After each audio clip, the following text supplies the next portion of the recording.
আমরা সেবন করে যেন মাথা ব্যথা কমে যায়।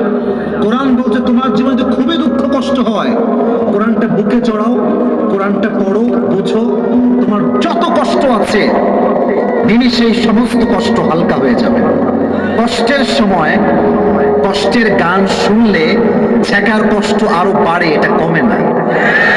আর দুঃখের সময় কোরআন পড়লে, ট্রান্সলেশন করলে, মোটিভেশনাল ওয়াজ শুনলে, আজহারির ওয়াজ শুনলে, যার ভাল লাগে তার ওয়াজ শুনলে কষ্টের লেভেলটা যদি 100 ভাগ হয়, এটা নামতে নামতে নামতে এটা 10 ভাগে চলে আসে। এবং যদি এটাকে আপনি ধারণ করতে পারেন, কোরআন যা বলেছে, কোরআন বলেছে ওয়ালা সাউফা ইউতিকা রাব্বুকা ফাতারদা। If you have lost your everything in your life, যদি তুমি সব কিছু হারায় ফেলো, never lose hope and don't be upset, don't be frustrated, হতাশ হও না।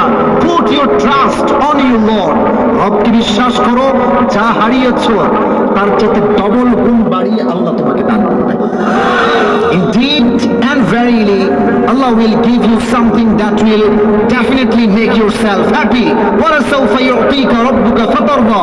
যে সব দুঃখ কষ্টে আল্লাহকে ভরসা করে, আল্লাহ বলছে বান্দা তোরে এত